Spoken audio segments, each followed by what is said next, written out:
They sent her to the Duke's estate because no one wanted her.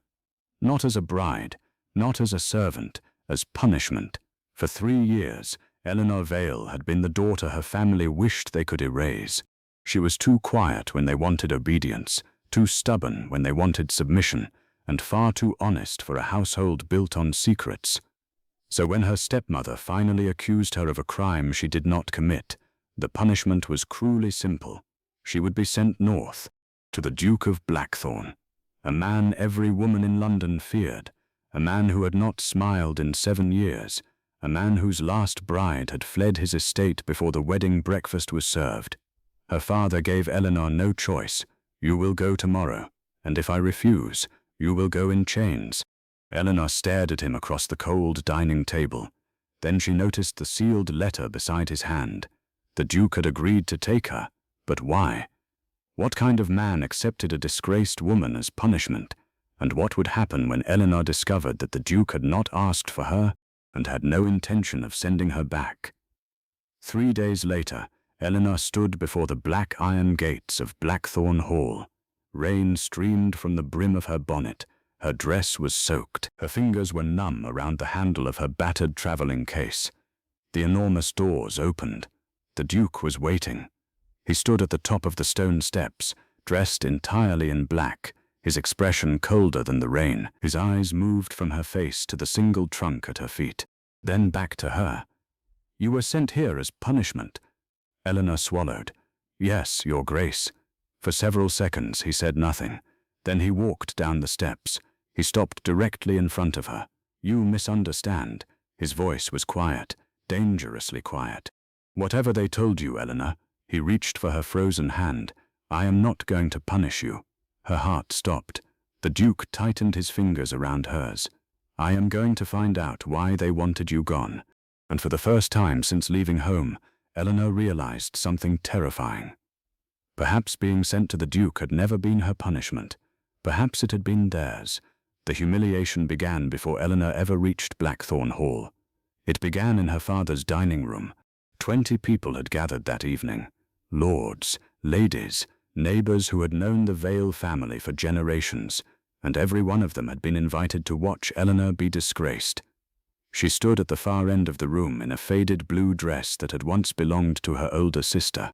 The sleeves were too short, the waist was too loose, and the hem had been repaired so many times that Eleanor had stopped counting the stitches. Across the room, her stepmother, Lady Beatrice, lifted a glass of champagne. Perhaps, she said sweetly, we should all raise a toast. Eleanor knew immediately that something was wrong. To what? One of the guests asked. Beatrice smiled. To Eleanor's future. A few people laughed. Eleanor remained still. Her father did not look at her. That hurt more than the laughter. Beatrice turned toward the guests. As you all know, Eleanor has always struggled to behave like a proper young lady. A murmur moved through the room. Eleanor's fingers tightened around the fabric of her dress. Is that true? Whispered a woman near the fireplace. She has always been peculiar, another replied. Eleanor heard every word. She had learned long ago that people spoke more cruelly when they believed you were too insignificant to matter. Beatrice continued. She refuses invitations. She avoids gentlemen. She spends her time reading old books and wandering the gardens alone. Someone laughed. What a tragic existence. Eleanor lowered her eyes. Then Beatrice said the words that changed everything. And yesterday she stole my mother's necklace. The room went silent. Eleanor looked up. What? Her father finally turned toward her.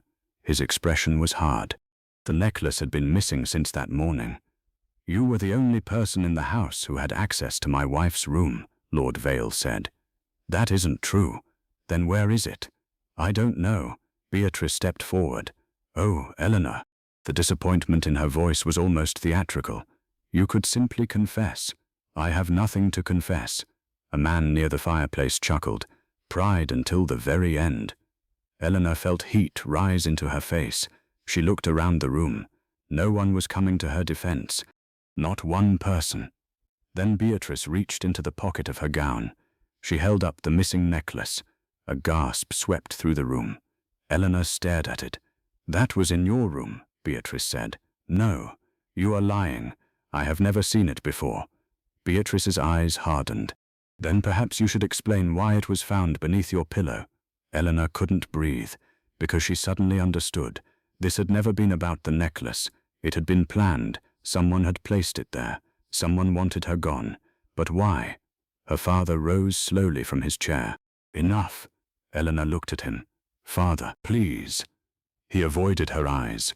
You have embarrassed this family for the last time. The words landed harder than the accusation.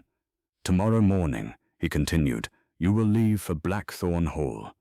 A shocked murmur passed through the guests. One woman covered her mouth. Another whispered, the Duke. Eleanor's stomach tightened. Everyone knew the stories. The Duke of Blackthorn was a recluse, a widower, a man with a violent reputation and an estate so isolated that even servants rarely lasted more than a year. Her father looked directly at her. You wanted freedom from this family. Eleanor shook her head. No, I wanted you to believe me. Her father's face remained expressionless. You will marry the Duke if he accepts you, and if he doesn't. Her stepmother smiled. Then perhaps you will finally understand what it means to have nowhere left to go. Silence followed. Eleanor looked around the room one final time, at the people who had laughed, at the people who had believed the lie, at the father who had abandoned her. Then she straightened her shoulders. She would not cry, not here, not in front of them. If the Duke refuses me, Eleanor said quietly, at least I will know he refused the woman I actually am. Her stepmother's smile disappeared. Eleanor turned toward the doors. Behind her, someone whispered, poor girl. She stopped. For one brief moment, she closed her eyes. Then she walked away. But none of them noticed the man standing in the dark corridor beyond the dining room. The Duke of Blackthorn had arrived earlier than expected. He had heard the accusation. He had heard the laughter. And he had heard Eleanor's final words. He had not come to choose a wife. He had come to inspect the woman his enemies wanted him to marry. But after watching her endure humiliation without begging for mercy, something inside him had changed. He looked toward the closed dining room doors. Then he quietly asked his valet, "Who put that necklace in her room?" The valet hesitated. "I don't know, Your Grace." The Duke's expression hardened. "Find out." Because Eleanor Vale had been sent to him as punishment. But the Duke was beginning to suspect that the real punishment was waiting for the people who had sent her. The next morning, Eleanor left Vale Manor, believing she had lost everything. She was wrong. She had been chosen, but she did not yet know why. The carriage carrying her north disappeared beneath a curtain of rain, while 3 miles behind her, the Duke of Blackthorn remained at Vale Manor. He had not followed her. He had stayed behind for one reason: the necklace. Lord Vale had claimed it was found beneath Eleanor's pillow. Lady Beatrice had sworn she saw Eleanor enter her room, and yet the Duke had noticed something neither of them expected him to notice. The necklace had not been stolen. It had been placed. There was a difference, a very important one. That evening, Blackthorn's valet entered the drawing room, carrying a small velvet box. The Duke stood beside the fireplace. "Your Grace, speak." "The necklace." The Duke turned. "I found something." The valet opened the box. Inside was the necklace Eleanor had supposedly stolen. The Duke stared at it for several seconds. "Where?" "Inside Lady Beatrice's writing desk." Silence. The Duke's jaw tightened. "She told everyone it was missing." "Yes, Your Grace. And Eleanor was accused." "Yes." The Duke walked slowly toward the desk. "Who had access to this room?" "Lady Beatrice, Lord Vale, their eldest son." "And Eleanor?" "Apparently she was forbidden from entering." The Duke stopped. His eyes narrowed. Then why was the necklace found in her bedroom? The valet had no answer. Neither did the Duke. But there was another detail that bothered him. The necklace had been placed beneath Eleanor's pillow, not hidden. Placed, almost as though someone wanted it to be discovered. Why? The Duke picked up the velvet box. "Find out who entered Eleanor's room the night before the accusation." "I will, Your Grace." "And find out who sent the letter asking me to come to Vale Manor." The valet looked surprised. "You believe the invitation was connected?" "I believe nothing." The Duke's voice was cold. "I investigate." He turned toward the window. Outside, the rain battered the glass. Somewhere on that same road, Eleanor was being carried toward Blackthorn Hall. A woman everyone claimed was a thief, a woman her own family had willingly handed over, a woman who had looked the entire room in the eyes and refused to beg. The Duke remembered her final words. "If the Duke refuses me, at least I will know he refused the woman I actually am." Something about that sentence had stayed with him. He had met hundreds of people who lied beautifully. Eleanor had told the truth while everyone else was lying. That made her dangerous, not to him, to whoever had wanted her destroyed. The Duke closed his hand around the velvet box. There was only one question left. Why had someone gone to such extraordinary lengths to send Eleanor away? And why had they chosen him? Because if Eleanor's family simply wanted to punish her, they could have sent her anywhere. They could have locked her in a convent. They could have sent her to distant relatives. They could have disowned her entirely.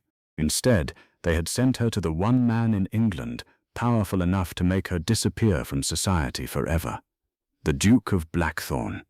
And suddenly, a darker possibility entered his mind. Perhaps Eleanor had not been sent to him because she was unwanted. Perhaps she had been sent to him because someone was terrified of what she might discover if she stayed. The Duke looked toward the northern road. Right ahead. His valet turned. To Blackthorn Hall. No.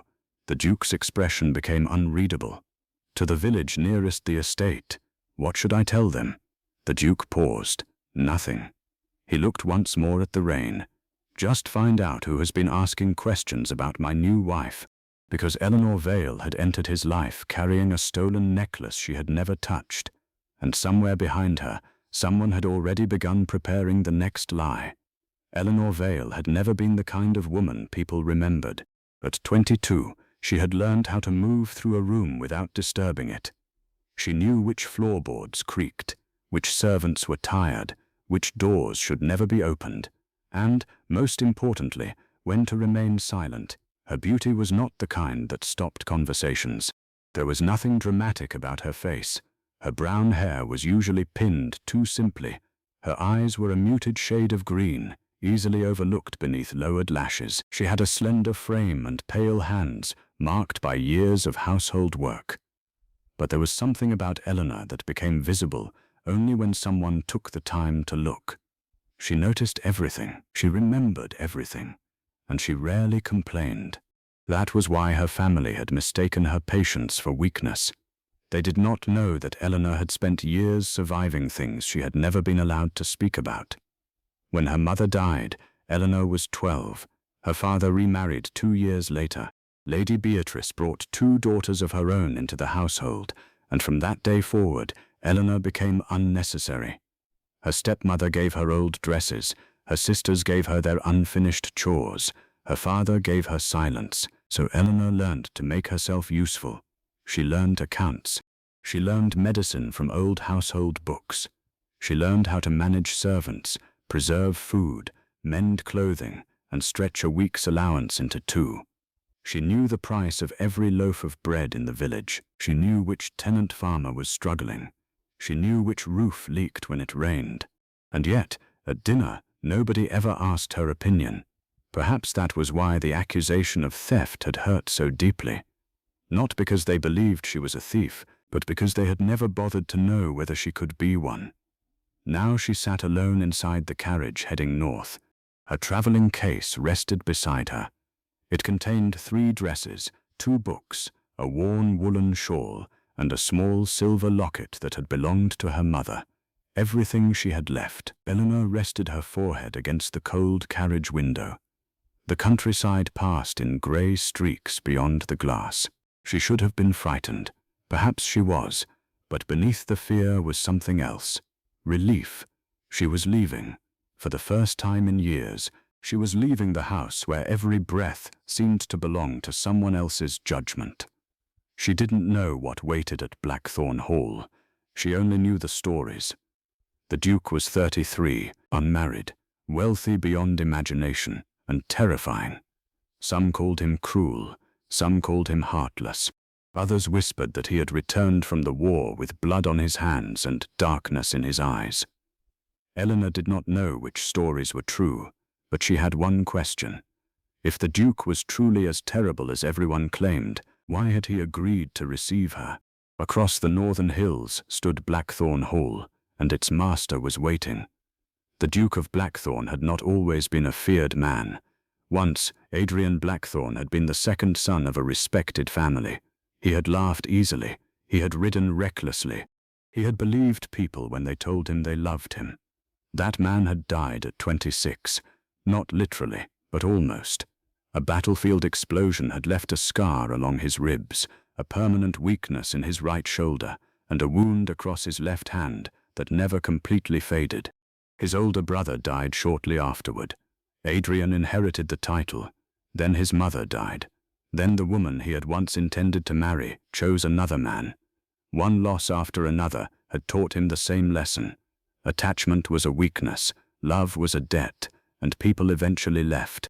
So Adrian built walls, not around his estate, around himself.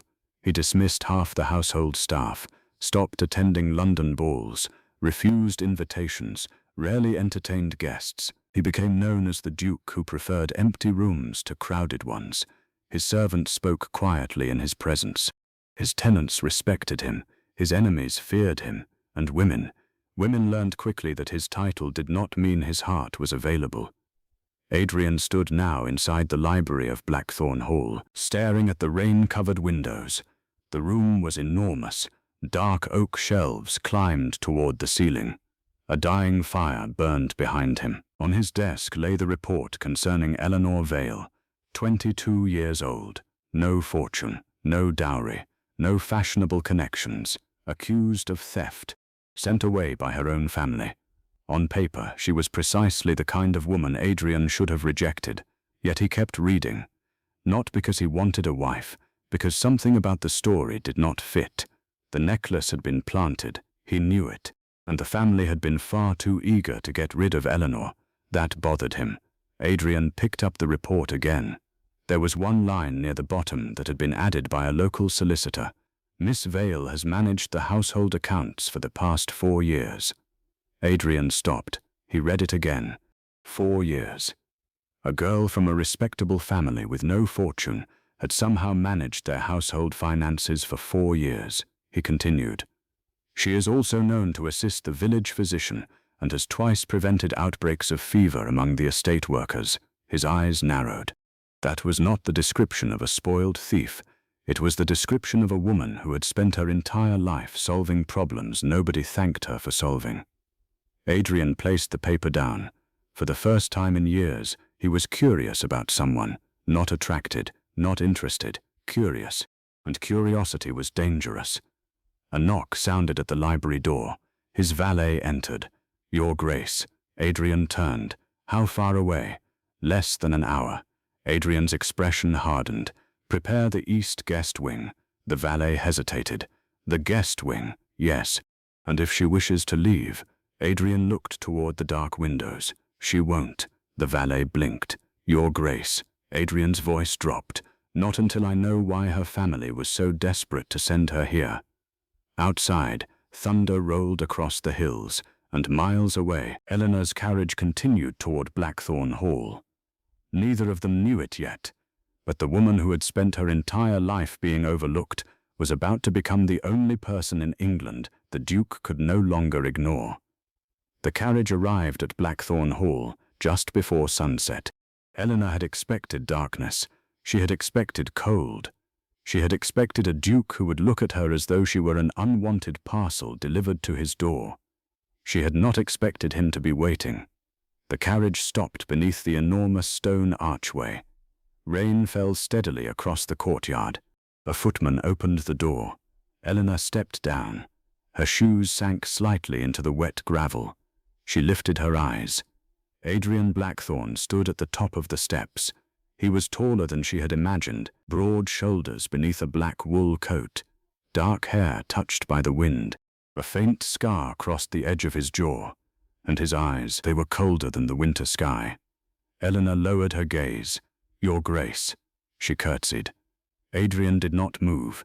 His eyes traveled over her, the faded blue dress, the worn gloves, the single battered traveling case.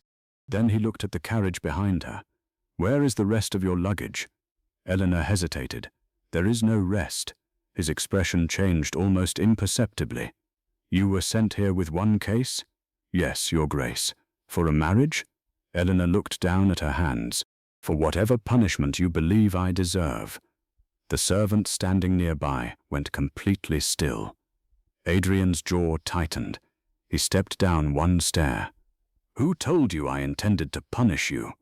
"My family, and you believed them." Eleanor looked directly into his eyes. "I had no reason not to." Something passed across his face, not anger, something quieter, more dangerous. He descended the remaining steps. When he stopped in front of her, Eleanor had to tilt her head slightly to meet his gaze.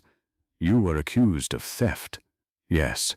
Your family claims you stole a necklace." "I did not." "You were sent here because of it." "Yes. And you expect me to believe you?" Eleanor swallowed. "No." Adrian's eyebrow lifted. "No. I expect you to investigate." The servants exchanged glances. No one spoke to the Duke that way. Eleanor realized it a second too late. She lowered her eyes. "I apologize, Your Grace." "Don't." She looked up. Adrian's voice had softened. "Don't apologize for telling me the truth." For several seconds, neither spoke. Then Adrian turned toward the doors. "Bring her luggage inside." The footman moved. Adrian looked at Eleanor again. "You will dine with me tonight." Eleanor blinked. "I beg your pardon. You heard me. But I was told, I am not your family." His eyes hardened. "And I do not permit strangers to decide what happens under my roof." He turned to leave, then stopped. "Unless you intend to leave immediately?" Eleanor looked beyond him, at the enormous doors, at the dark corridors beyond them. For one brief moment, she considered it. But where would she go? Back to the people who had accused her? Back to the house where her father had watched her humiliation without defending her? She shook her head. "No, Your Grace." "Good." He began walking. Then Eleanor heard footsteps behind her. A maid was carrying her battered case. Adrian stopped again. He looked at the case, then at Eleanor. "How old is that?" "Nearly 10 years. Why?" "It belonged to my mother." Something in his expression shifted. "Put it in the master suite." The entire entrance hall froze. The maid nearly dropped the case. Eleanor stared at him. "Your Grace?" Adrian looked at her as though the answer were obvious. "You are my wife." "I am not your wife yet." "You were sent here to become one." "Yes, but you will stay in the master suite." Eleanor's face flushed. Surely the East Wing would be more appropriate. "No. The guest rooms would be sufficient." "No. Then where?" Adrian stepped closer. "The master suite." His voice left no room for argument. Eleanor stared at him. The Duke who supposedly hated women. The Duke who had lived alone for years. The Duke who had been warned that she was a disgraced thief. He was offering her the one thing her family had never given her, a place beside him. But Eleanor still did not understand why. "Your Grace," she whispered, "why?" Adrian studied her face. For the first time, the coldness in his eyes disappeared. "Because I have no intention of allowing anyone who wanted you gone to decide where you belong." Eleanor's breath caught. He turned toward the servants. "Prepare the master suite." The housekeeper stepped forward cautiously. "Your Grace, the suite has not been prepared for." "Then prepare it." "But the Duchess." Adrian's gaze cut toward her. "She is not a guest." Silence. "She is not a prisoner." His eyes moved to Eleanor. "And she will not be treated as punishment." Eleanor felt something inside her chest break. Not from fear, from something far more dangerous. Hope. Adrian walked toward the staircase. Then, without turning around, he added, "And one more thing." Everyone waited. "If anyone in this house repeats the accusations made against my wife," he paused, "they will answer to me." Eleanor stood motionless in the entrance hall. The servants lowered their heads. The housekeeper stepped aside. And somewhere deep inside Blackthorn Hall, the rules changed. Eleanor had arrived believing the Duke would decide whether she was worthy of staying. Instead, he had made his decision before she had even crossed the threshold. He had chosen her side. Now only one question remained. Why? Why would a man who had never wanted a wife risk his reputation for a woman he had known for less than an hour? Eleanor did not know, but Adrian Blackthorn did. Because while she had been traveling north, he had discovered something that changed everything. The necklace had never been in her room. Someone had planted it, and whoever had done it had known exactly where Eleanor would be sent, to him. Adrian looked back at her from the staircase. His expression was unreadable, but his decision was not. He would keep Eleanor at Blackthorn Hall.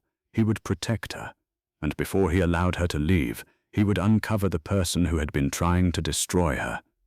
The wedding took place 6 days after Eleanor arrived at Blackthorn Hall. There was no grand celebration, no orchestra, no crowded ballroom, no long line of smiling guests. Adrian had made his decision. He wanted the marriage completed quickly. Eleanor stood beside him beneath the old stone arch of the estate chapel, wearing an ivory gown that had been altered by the housekeeper in less than 2 days.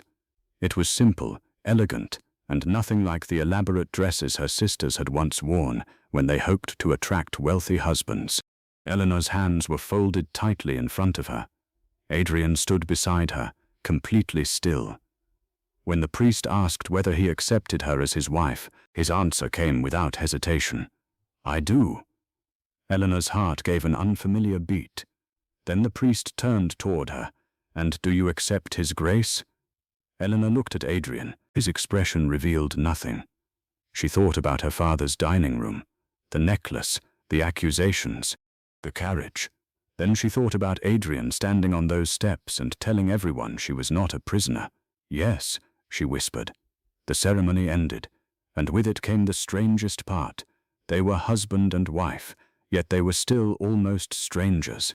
That evening, Eleanor stood inside the master suite, staring at the enormous bed. She had imagined many things about marriage. None of them looked like this. Adrian entered a moment later. He stopped when he saw her. "You may have the room." Eleanor turned. "And where will you sleep?" "The library." She frowned. "You cannot sleep in the library." "I have done so before." "Why?" He looked at her. "Because I prefer it." Eleanor hesitated. "You don't have to leave." "I know." "Then why are you?" Adrian was silent for a moment. "Because you should not have to share a bed with a man you barely know."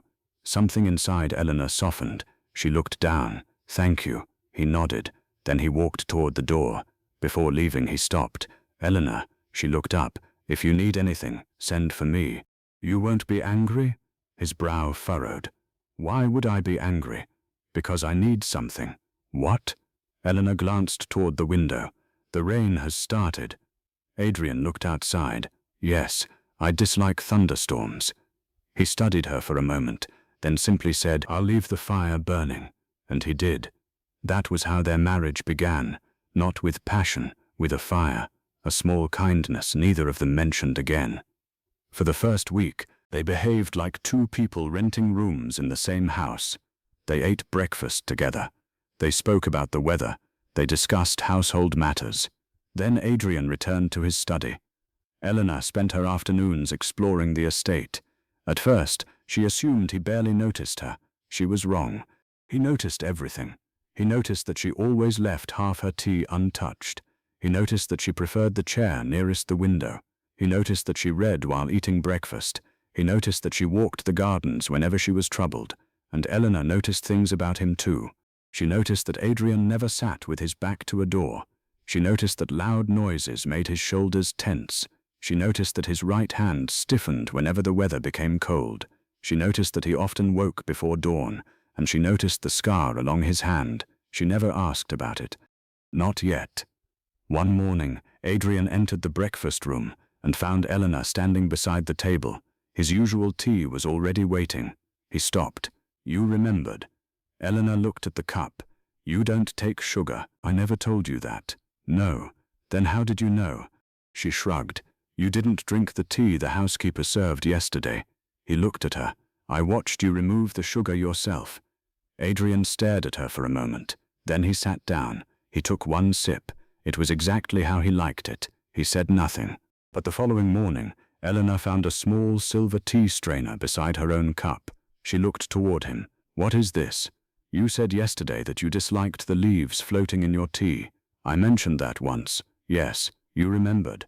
Adrian lifted his newspaper. I remember useful things. Eleanor smiled faintly.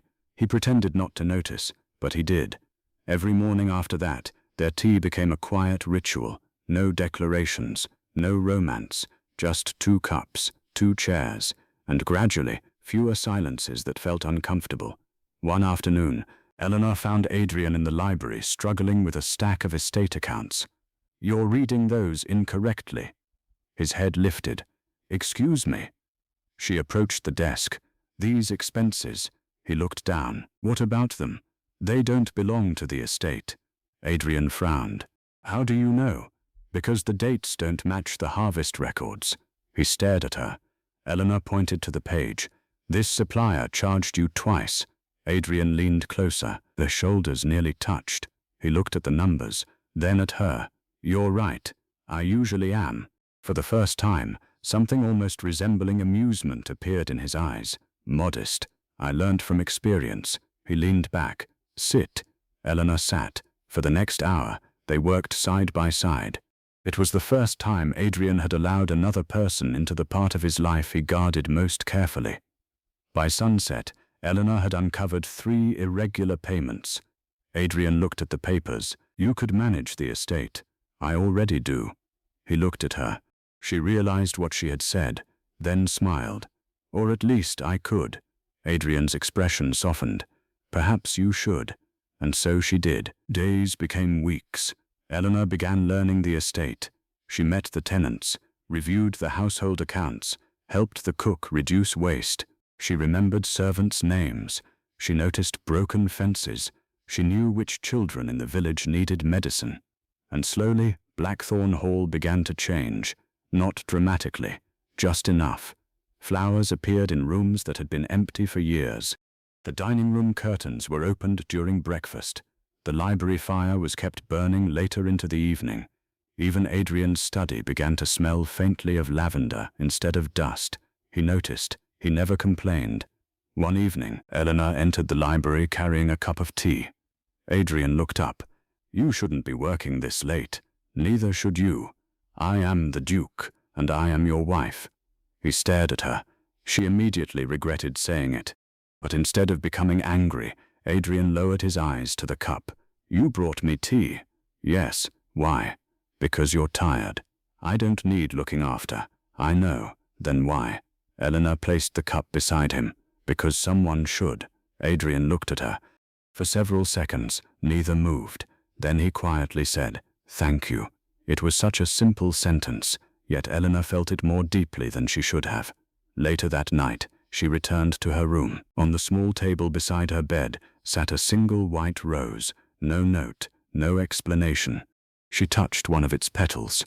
The next morning she found another, then another. Adrian never admitted where they came from, and Eleanor never asked. Their marriage was still distant. He still slept in the library. She still had her own room. They rarely touched, but something had changed. The silence between them no longer felt empty. It felt shared. One rainy evening, Eleanor entered the library and found Adrian asleep in his chair. The fire had nearly burned out. A book rested against his chest. His face looked different in sleep, younger, less guarded. Eleanor quietly removed the book. She placed a blanket over his shoulders. As she turned away, his hand caught her wrist. She froze. His eyes opened. For a moment, neither spoke. Then Adrian released her. I'm sorry. You were dreaming. His expression hardened. What did I say? Nothing. Eleanor. She hesitated. You called someone's name. His face changed. She knew immediately that she had touched something she should not. Whose? Adrian looked toward the fire. My brother's. Eleanor's expression softened. I'm sorry. He nodded. She began to leave. Eleanor. She stopped. Yes, stay. One word, barely more than a whisper. But it was the first time Adrian had ever asked her not to leave. So she sat, not beside him, not yet, just across the fire, and for the first time, they remained together without needing a reason. Outside, the rain continued falling against the windows. Inside, the Duke of Blackthorn slowly realized something that frightened him more than any enemy ever had. Eleanor was no longer the woman his family had sent to him. She was becoming part of his life, and he was beginning to wonder what his life would feel like without her. The first sign that Eleanor was more capable than anyone had imagined came from a stack of unpaid bills. It happened on a Tuesday morning. Adrian had been in his study since dawn, surrounded by ledgers, correspondence, and reports from his estate manager. For 3 weeks, the numbers had refused to make sense. The estate was wealthy, the harvest had been good, the tenants had paid their rents, and yet the accounts showed a growing loss. Adrian hated unexplained problems. He hated them even more when they involved his own estate. He pushed one ledger aside. "Mr. Collins." His estate manager stood across the desk. "Yes, Your Grace." "Explain this." Collins glanced at the page. "I believe the expenses are simply higher this year." "That isn't an explanation." "No, Your Grace." "Then give me one." Collins swallowed. "I will investigate." "You have been investigating for 3 weeks." The older man lowered his eyes. Adrian's patience was disappearing. Then a quiet voice came from the doorway. "May I see it?" Both men turned. Eleanor stood there holding a basket of folded linen. Collins looked uncomfortable. "Your Grace, perhaps this is not a matter for—" Adrian raised one hand. "Let her see it." Eleanor approached the desk. She placed the basket on a nearby chair. Then she looked down at the ledger. For nearly a minute, she said nothing. Adrian watched her eyes move across the columns. She turned one page, then another, then another. "What?" Adrian asked. She pointed to a figure. "This." Collins frowned. "What about it?" "You paid the same supplier twice. We did not." Eleanor turned another page. "Here." She tapped the second payment. Different date, same amount, same description. Collins leaned forward. "That cannot be." Eleanor looked at him. "Why not?" "Because the second shipment never arrived." Adrian's expression hardened. "Then why was it paid?" Collins opened his mouth. No answer came. Eleanor continued turning pages. "This isn't the only one." Silence filled the room. She found another payment, then another. 3 separate suppliers, 3 duplicate payments, all within the same 6 weeks. Adrian stared at the ledger. "How did you notice that?" Eleanor shrugged. "The numbers repeated." "That is all?" "They repeated too neatly." Adrian leaned back. "Explain." "When people make mistakes, the numbers usually change." She pointed toward the ledger. "These don't." Her voice remained calm. "Someone is copying the same amounts." Collins went pale. Adrian noticed. His eyes moved immediately toward the estate manager. "Mr. Collins." "Yes, Your Grace." "How long have you handled these accounts?" 7 years. "And during those 7 years, have you ever noticed anything unusual?" "No." Eleanor looked at the page again. "I think someone wants you to believe the losses are ordinary." Adrian turned toward her. "Why?" "Because if they wanted to steal from you openly, you would notice." She looked at the ledger. "But if they make it appear that the estate is simply becoming less profitable," she paused, "then eventually you might sell something." Adrian's face became still. "What?" "The Western properties." Collins stared at her. Adrian stood. "The Western properties have been losing money for 2 years. "Yes, which is why I've considered selling them." Eleanor looked up. "Don't." The word came so quickly that even she seemed surprised. Adrian's eyes narrowed. "Why?" "Because they're not losing money." He walked toward her. "Then what are they doing?" "Someone is making them look unprofitable." Adrian stopped. "How?" Eleanor reached for another report. "The tenant records." She spread the papers across the desk. "Look at the farms listed here." Adrian leaned over. She pointed. "According to these records, 12 farms failed to produce enough grain last season." "Yes, but the village miller's records showed 12 additional grain deliveries." Adrian stared. "That is impossible." "No." Eleanor looked at him. "It's evidence." Collins took a step closer. "The miller's records could be wrong." Eleanor shook her head. "They can't all be wrong." She pointed toward another line. "The delivery dates match the rent payments." Adrian's eyes moved rapidly over the documents. The realization came slowly. Someone had been diverting the estate's grain. The accounts showed losses. The village records showed production, and the difference was disappearing somewhere between the farms and the Duke's warehouses. Adrian's expression became cold. How much? Eleanor calculated silently. Then she gave him the number. Enough to buy the Western properties several times over. Silence. Collins looked terrified. Adrian looked at Eleanor. Who taught you accounting? My mother. Your mother. She managed our household before she died. And after, no one. Adrian frowned. Then how did you learn this? Eleanor smiled faintly. I taught myself. That answer unsettled him. Not because she had learned, because she had done it without anyone noticing. Adrian looked again at the woman standing across from him. The family had called her useless, a thief, a burden. Yet within one morning, she had discovered a fraud his own estate manager had failed to see for 2 years. Eleanor, yes. How long would it have taken you to find this if I hadn't asked? She looked at him. I would have found it eventually. Why? Because the numbers were wrong. He almost smiled. You make it sound simple. It is simple. She gathered the papers. Numbers don't lie. Adrian watched her. No. His voice became quieter. People do. Their eyes met. For a moment, the room felt strangely still. Eleanor looked away first. I should return these. Adrian stopped her. Wait. She turned. I want you to take over the household accounts. Her eyes widened. Your Grace, I'm not qualified. You found what my manager missed. That doesn't mean. It means enough. Collins stepped forward. Your Grace, with respect, a lady cannot simply. Adrian's gaze cut toward him. A lady. The room went silent. Adrian's voice was dangerously calm. My wife has accomplished more in 1 morning than you have in 2 years. Collins lowered his head. Adrian turned back toward Eleanor. You will oversee the estate accounts. Eleanor hesitated. And if I fail, you won't. You sound very certain. I am. Why? Adrian looked at her for a long moment. Because you don't pretend to know what you don't know. His eyes softened slightly. And because you notice what everyone else ignores. Eleanor felt warmth rise into her cheeks. She lowered her gaze. Then I'll do my best. Adrian's mouth curved almost imperceptibly. I know. She gathered the ledgers and walked toward the door. Then she stopped. Your Grace. Yes, I found something else. Adrian's expression changed. What? Eleanor turned around. The signature on the grain reports. She placed one paper on the desk. It's the same person who approved the duplicate payments. Adrian stared at the signature.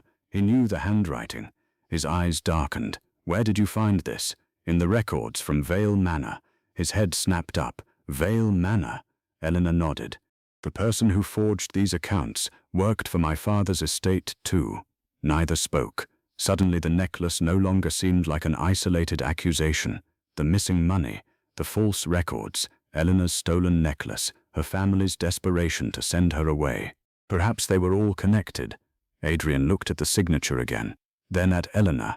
Someone had tried to destroy her reputation. Someone had tried to send her away.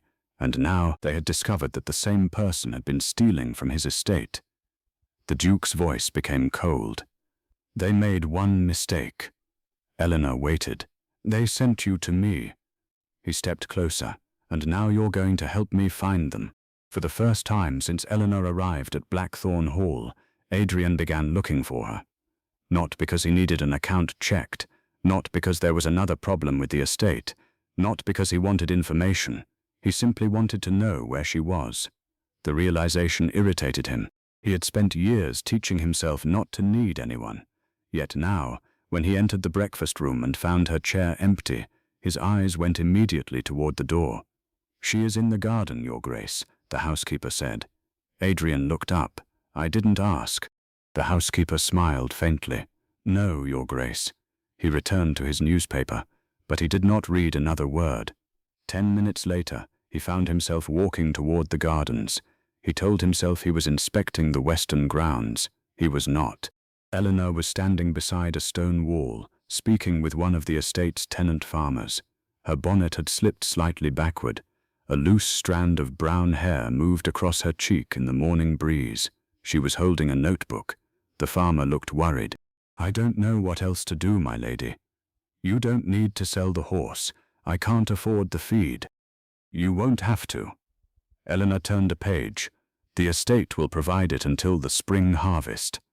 The farmer stared at her. Your Grace agreed? I haven't asked him yet. The farmer's face fell. Eleanor smiled. But I will. Adrian stopped several steps away. She had just promised something using his authority before asking his permission. Under normal circumstances, he would have been furious. Instead, he found himself watching her. She listened to the farmer, not politely, actually listened. When the man finished speaking, she asked 3 questions. Then she offered a solution. No performance, no attempt to impress, just competence. The farmer eventually bowed. Thank you, my lady. Eleanor shook her head. Thank yourself. You kept the farm running during the worst winter in 20 years. The man left. Only then did she notice Adrian. Her expression changed. Your Grace. He walked toward her. You've been making promises in my name. Eleanor's shoulders stiffened. I apologize. Don't. She looked surprised. Adrian stopped in front of her.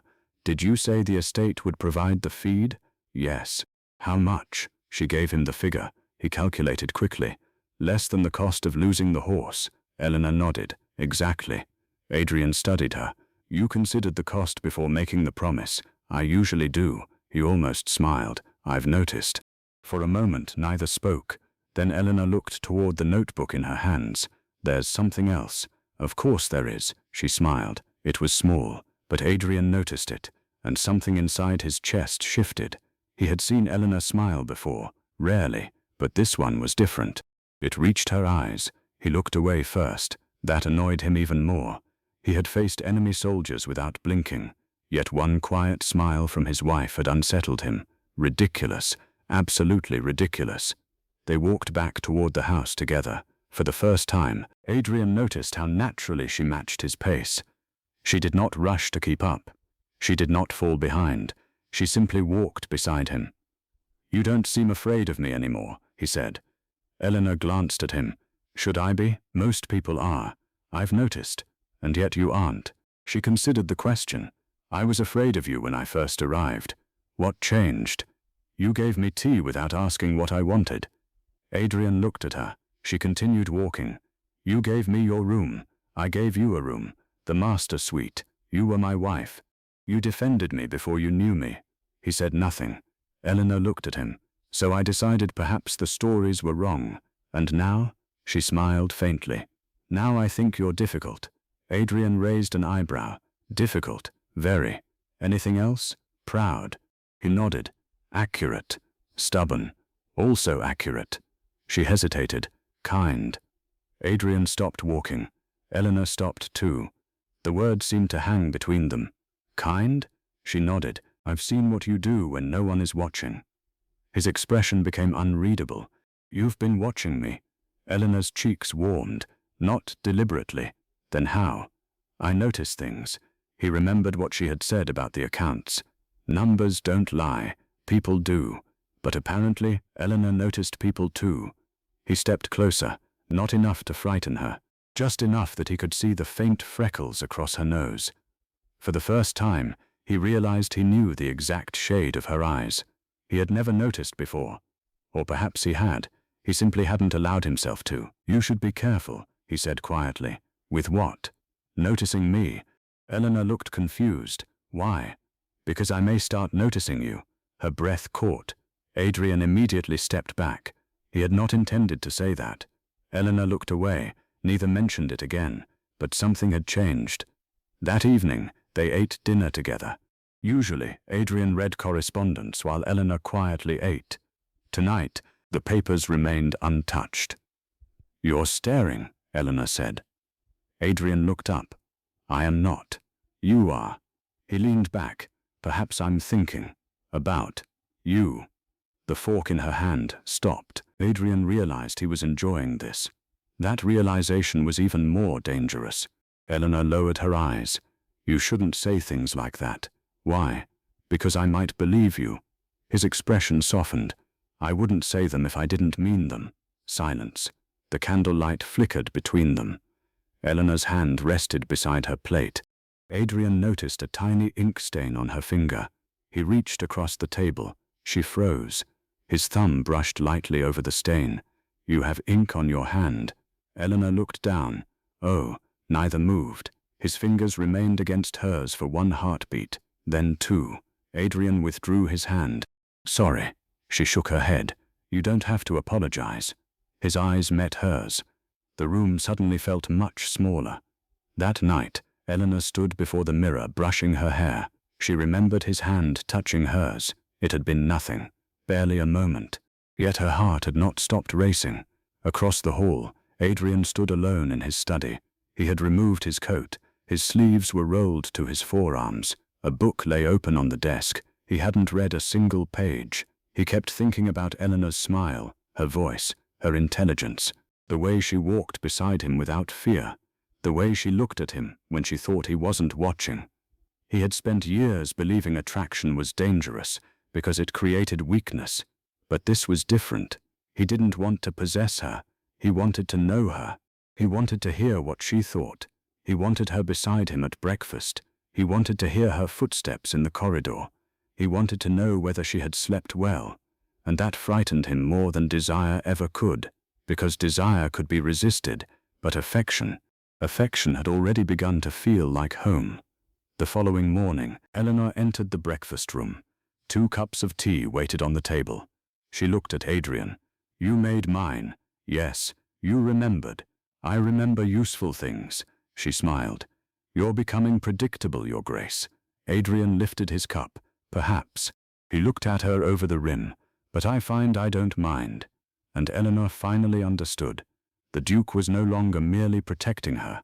He was choosing her, every day, in small ways, quiet ways, the kind of ways that could not be ordered or demanded, the kind that came from respect, and somewhere between the ledgers, the gardens, the tea, and the long silences beside the fire, respect had begun turning into something neither of them was ready to name. The first warning came at midnight. 3 horses arrived at Blackthorn Hall, 2 riders, 1 body. Adrian was still awake when the pounding began. He was halfway down the staircase before the second knock struck the doors. "Your Grace." The voice belonged to Captain Rowan, the estate's former military officer. Adrian opened the door himself. Rain poured into the entrance hall. Rowan stood outside, soaked to the skin. Behind him, 2 men carried a wounded stable boy. Adrian's expression hardened. What happened? The Western warehouse. Adrian went still. What about it? It was set on fire. For one terrible second, nobody moved. Then Eleanor appeared at the top of the staircase. She had heard everything. How bad? Adrian looked up. "Go back to your room." She descended another step. "How bad?" Rowan answered. "Nearly everything is gone." Eleanor's face paled. "The grain." "Yes." "The winter stores." "Yes." She looked toward Adrian. "How much?" Rowan gave the figure. Eleanor immediately understood. The number was enormous, not enough to destroy the Duke, but enough to put hundreds of tenants at risk, enough to create panic, enough to make the estate appear financially unstable. Adrian turned toward his men. "Get the physician. The physician is already coming. And the guards, on their way." Adrian nodded. Then Eleanor noticed something. "Where is Mr. Collins?" Rowan hesitated. "He's missing." Adrian's eyes narrowed. "Since when?" "Since this afternoon." Silence. Eleanor looked at Adrian. "The accounts." He nodded. "The same accounts he controlled. And the grain. The same grain he reported as missing." Their eyes met. This was no longer theft. It was an attack. Someone had spent months weakening Blackthorn from inside. The false payments, the diverted grain, the forged records, the necklace, Eleanor, all of it was connected. Adrian turned toward Rowan. "Lock the gates. They already are. Then double the guard." "Yes, Your Grace. And nobody leaves the estate." Rowan hesitated. "Not even the tenants. Not without my permission." Eleanor stepped forward. "That will frighten them." Adrian looked at her. "They're already frightened. If you lock everyone inside, they'll believe the rumors." "What rumors?" "That the Duke's estate is collapsing." Adrian's jaw tightened. "They'll hear them eventually." "Yes." Eleanor looked toward the wounded stable boy, and if they believe the estate is failing, they'll sell their land. Adrian's eyes sharpened, and someone will buy it. The West End properties, he understood immediately. They're trying to force a sale. Eleanor nodded. Exactly. Adrian walked toward the study. Come with me. The two of them entered the library. Maps covered the desk. Ledgers were stacked beside them. Adrian closed the doors. What do you think? Eleanor looked at the estate map. Someone wants Blackthorn to appear worthless. Why? To buy it. Who? I don't know. Adrian's eyes moved toward her. You have a suspicion. Eleanor hesitated. The man who forged the grain records. The signature from Vale Manor. Yes. Who is he? Eleanor looked at the map. Gerald Vane. Adrian's expression changed. The name meant something. You know him. I know of him. Who is he? A property investor. Eleanor's eyes widened.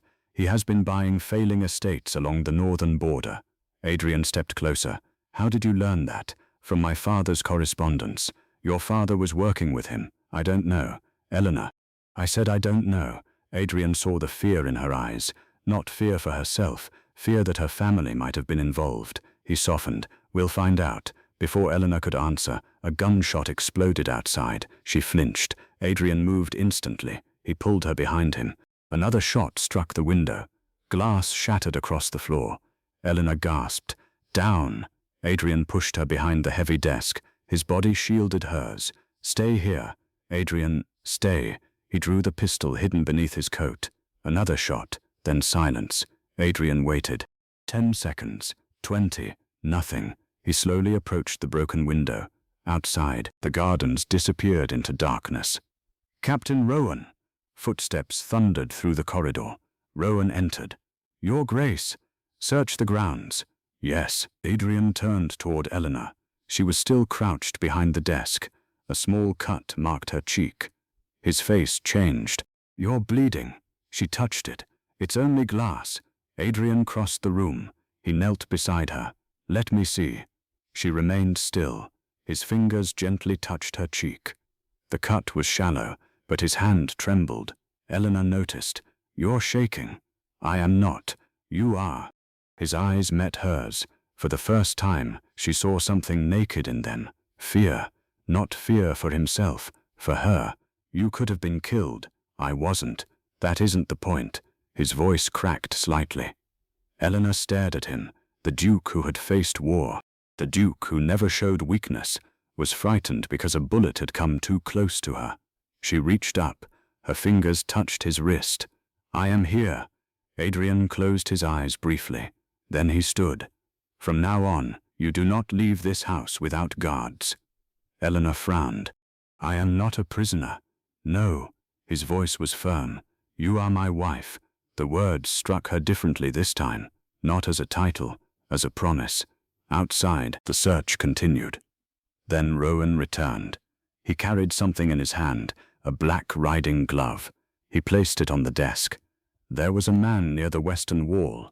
Did you catch him? No. Adrian picked up the glove. Something had been stitched inside, a single silver letter, V. Eleanor stared at it. Vane. Adrian nodded. The enemy had finally shown himself, and he had made one fatal mistake. He had attacked Blackthorn Hall. He had fired a shot at Eleanor. He had crossed a line Adrian had never allowed anyone to cross. Adrian looked toward the dark window. Find him. Rowan nodded, but Eleanor stopped him. Wait. Everyone turned. She pointed toward the glove. There is something else. Adrian looked at her. What? She reached for the glove. The stitching. She turned it over. It's not a man's glove. Adrian frowned. What? Eleanor looked closer. This is made for a woman's hand. Silence filled the room. Adrian's expression darkened. The enemy was not simply outside Blackthorn Hall. Someone inside the house might be helping him. Eleanor looked toward the corridor. Suddenly every servant, every maid, every guard, every person they trusted could be part of the conspiracy. And somewhere in Blackthorn Hall, someone had already begun preparing for their next move. The night after the shooting, Adrian refused to leave Eleanor's door. He told himself it was because the house was no longer safe. He told himself the guards needed to know where she was. He told himself a dozen practical reasons. None of them were true. He simply could not bear the thought of another bullet coming near her. Eleanor discovered him just after midnight. She opened her bedroom door and found him sitting in the chair across the corridor. His coat was still on. His pistol rested beside him. He looked exhausted. "You're still here?" Adrian lifted his eyes. "Yes, you've been sitting there for hours. I know. You should sleep. So should you." Eleanor leaned against the doorway. "Are you guarding me?" "Yes." "From whom?" "Everyone." She almost smiled. "That isn't very specific. Neither is the threat." For a moment, neither spoke. Then Eleanor noticed. The corridor remained silent. Eleanor stood in the doorway. Adrian remained seated across from her, his pistol resting beside him, his tired eyes fixed on the floor. "You should sleep," she said again. "I can't." "Why?" He didn't answer. Eleanor stepped into the corridor and quietly closed her door behind her. "Adrian." He looked up. It was the first time she had used his name without the title. Something in his expression changed. "Why can't you sleep?" His jaw tightened. "I keep seeing the window, the shooting." "Yes, you weren't hurt. I know." "Then what is frightening you?" Adrian looked away. For several seconds, the man who had faced battlefields and enemies remained completely silent. Then he said, "You." Eleanor's breath caught. "Me?" He stood. "You were standing in that room. I was behind the desk. You were there." His voice became quieter. "I heard the shot." He looked at her. "And for 1 second, I thought I'd lost you." Eleanor couldn't move. Adrian stepped closer. "I have spent years believing that losing people was simply something I had to endure." His eyes lowered. "My brother, my mother, the woman I once loved." He paused. "I survived all of it." Eleanor whispered, "And now I don't know if I could survive losing you." The words hung between them. Eleanor felt tears gathering in her eyes. "You barely knew me when I arrived. I know. You didn't want a wife. I know. You told yourself this was only an arrangement. I was wrong." He moved another step closer. "I thought I was protecting you because it was my duty." His voice broke slightly. "Then I realized I was protecting you because the thought of anyone hurting you made me feel something I had spent years trying not to feel." Eleanor's lips trembled. "What?" Adrian looked directly into her eyes. "Love." The word was barely audible, but Eleanor heard it.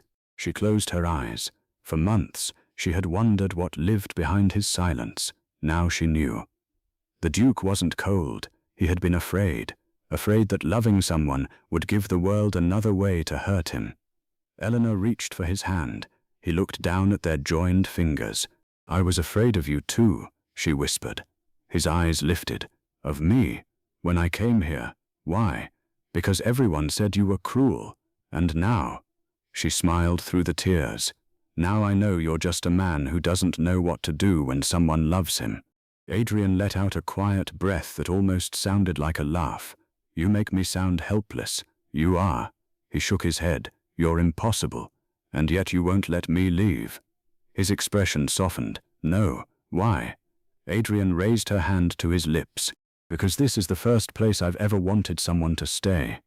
Eleanor's heart raced. He released her hand. Then he stopped. For once, Adrian did not make the decision for her. He simply looked at her. "Eleanor." "Yes?" "If you don't want this," he swallowed, "I will never touch you." She stared at him. "You would let me go, if that is what you want." She stepped closer. "And if I don't?" His breath caught. "Then tell me." Eleanor placed one hand against his chest. His heartbeat was fast, faster than hers. "You don't have to let me go." Adrian's eyes closed for a moment. Then he lifted one hand to her face. His fingers touched her cheek with extraordinary care. He waited. Eleanor leaned into his palm. That was all the permission he needed. He bent toward her slowly. Their lips met, softly, almost cautiously. For one brief moment, neither moved. Then Eleanor's fingers tightened against his coat. Adrian kissed her again. This time there was no hesitation, no fear, no distance, only months of words they had never spoken. Every silent breakfast, Every cup of tea, every glance across the library, every time he had stood outside her door, every time she had quietly chosen to remain beside him. It was all there. When they finally separated, their foreheads remained together. Eleanor whispered, "You're shaking." "So are you," she smiled. "I suppose we're both frightened." Adrian brushed a strand of hair away from her face. "Yes, of what?" His answer came without hesitation. "Of how much I love you." Eleanor's eyes filled again. She whispered, "Then we're frightened of the same thing." Adrian smiled, not the faint, reluctant smile she had seen before, a real one, warm, unprotected. The kind of smile no one at Blackthorn Hall had probably seen in years. He pulled her gently against his chest. Eleanor rested her head against him. For the first time, the Duke of Blackthorn did not feel like a duke. He was simply Adrian. And for the first time, Eleanor did not feel like the unwanted daughter, the accused thief, or the woman sent away as punishment. She was simply Eleanor, his wife, the woman he had chosen, and the woman he could no longer imagine leaving. Months later, Blackthorn Hall no longer felt like the same house. The curtains were open in the mornings. Flowers filled the empty halls. The library fire was almost always burning, and for the first time in years, laughter could occasionally be heard through the corridors. It was Eleanor's laughter. Adrian had never realized how much a house could change because one person belonged in it. The investigation into the stolen grain had finally reached London. Gerald Vane had been exposed. The forged accounts were recovered. The stolen money was traced, and the evidence against Eleanor's family was impossible to hide. Lord Vale had not personally arranged every part of the scheme, but he had known enough to benefit from it. Lady Beatrice had known more. She had helped arrange the necklace accusation because Eleanor had discovered irregularities in the household accounts. She had wanted Eleanor gone before the truth could reach anyone powerful enough to investigate. Instead, they had sent her directly to the one man who would refuse to ignore the truth. The irony was almost cruel. The woman they had called worthless had become the reason their entire scheme collapsed. Eleanor never returned to Vale Manor. She didn't need to. Adrian made certain that no one could force her back, but he never asked her to forget what happened. He simply gave her something her family never had, a choice. One spring morning, Eleanor stood in the gardens reading a letter. Adrian approached from behind. "What is it?" She folded the paper. "A letter from my father." Adrian's expression became cautious. "What does he want?" "Forgiveness." Adrian said nothing. Eleanor looked toward the garden. "I don't know if I can give it." "You don't have to." She turned toward him. "You aren't angry?" "No." "Why?" "Because forgiveness is yours to give." He reached for her hand. "And your life is yours to live." Eleanor smiled. "That sounds almost romantic." "I have been accused of worse." She laughed. Adrian smiled.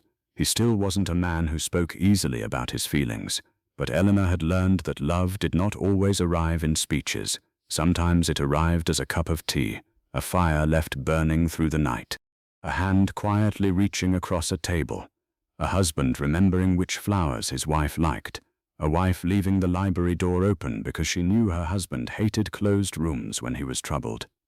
Their love had grown through small things, the things no one else noticed. A year after their wedding, Eleanor stood beside Adrian on the balcony overlooking Blackthorn's fields. The estate was thriving. The tenants were prosperous. The Western properties had been restored. The accounts were finally balanced, and the old house no longer felt haunted by the past. Adrian looked at Eleanor. "You've changed everything." She smiled. "No, I mean it." He turned toward her. "When you arrived, this place was silent. It was peaceful. It was lonely." Eleanor looked at him. "And now?" Adrian took her hand. "Now it is home." She rested her head against his shoulder. For several moments, they simply watched the sunset. Then Eleanor noticed something. "Adrian." "Yes? You're smiling." He glanced at her. "So, you used to never smile. I married the wrong woman." She laughed. "You're terrible, and yet you stayed. Only because you refused to let me leave." He looked at her with that familiar warmth in his eyes. "I remember." Then his expression softened. "I would ask you to stay again." Eleanor turned toward him. You wouldn't have to. Why? Because I choose to. Adrian raised her hand to his lips. That is all I ever wanted. The years that followed were quieter than the years before them, and somehow that was the greatest happiness of all. They traveled when they wanted, opened Blackthorn Hall to friends, helped the village, restored the old chapel, and every evening, no matter how busy the day had been, they found their way back to each other. Sometimes in the library, sometimes in the gardens, sometimes beside the fire, with nothing but silence between them. Adrian's old scars never completely disappeared. Neither did Eleanor's memories. But neither of them needed to disappear. They simply stopped controlling their lives. One autumn evening, years after Eleanor had first arrived at Blackthorn Hall with a single battered case, she stood at the same entrance where everything had begun. She looked down at the stone steps. She remembered the rain, the fear, the humiliation, the woman she had been. Adrian came to stand beside her. What are you thinking? She smiled. That I almost hated this place. He raised an eyebrow. Almost? She laughed. Perhaps I hated the circumstances, and now. Eleanor looked around the hall, then at him.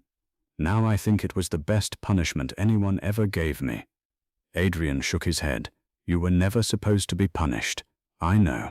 She slipped her hand into his. I was supposed to be found. He looked at her. And I was supposed to find you. Their eyes met. Neither needed to say anything more, because the truth was simple. Eleanor had been sent to the Duke because her family believed she was worthless. Adrian had accepted her because he believed he could uncover the truth.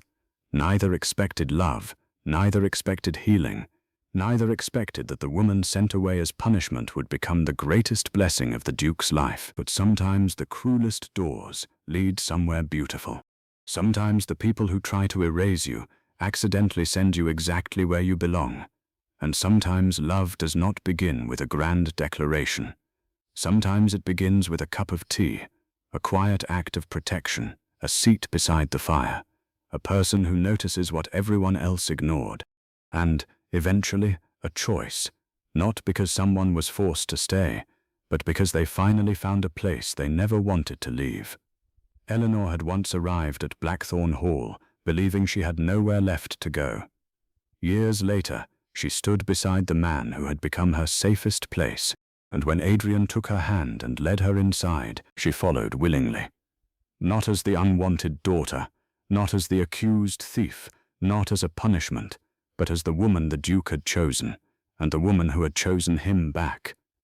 Their story did not end with the wedding. That was only where it truly began, because happily ever after was never a perfect life. It was simply finding someone who made every difficult day worth coming home to. And for Eleanor and Adrian, home had finally found them both.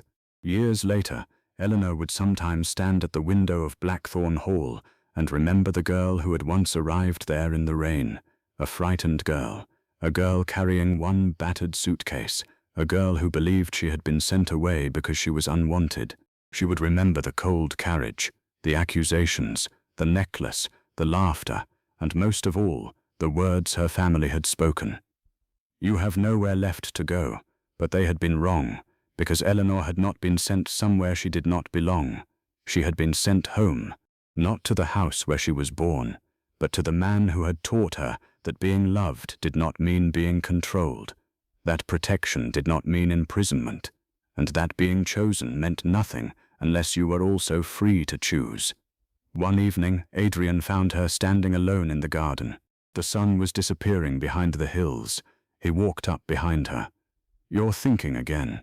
Eleanor smiled. Is that a crime? Not when you're thinking about me. She turned. You're becoming very confident. I have evidence. She laughed. Adrian reached for her hand. The same hand he had once held on the steps of Blackthorn Hall. The same hand that had trembled when she first arrived. Now it was warm, steady, safe. Do you ever regret coming here? He asked. Eleanor looked at him. Never. Even knowing how it began, she squeezed his hand. Especially knowing how it began. Adrian smiled. Then he kissed her forehead. And for a moment, there was no duke, no title, No scandal, no conspiracy, no past. Only two people who had found each other when neither was looking for love. Eleanor had once been told she was worthless. Adrian had once believed his heart was better left untouched. But love had proved them both wrong, because sometimes the people who reject us are unknowingly opening the door to something greater. Sometimes the punishment we fear becomes the blessing we never expected, and sometimes the person we were forced to meet becomes the person we would choose 1,000 times over. Eleanor looked toward Blackthorn Hall. The windows glowed warmly in the evening light. She smiled. "Shall we go home?" Adrian intertwined his fingers with hers, always, and together they walked back toward the house, not because either of them had nowhere else to go, but because they had finally found somewhere they wanted to be. And perhaps that is what true love really is, not finding someone who completes your life, but finding someone who makes you grateful for the life you already have. So tell me, if you were Eleanor, would you have forgiven the family who betrayed you? And if you were sent away as punishment, only to find the love of your life waiting at the other end, would you call it punishment or destiny? If this story touched your heart, tell me your answer in the comments. And if you believe that sometimes the greatest love stories begin in the most unexpected places, subscribe to Whispers Hearts and stay with us for the next unforgettable story. Because here, every broken heart has a story, and sometimes the ending is more beautiful than anyone expected.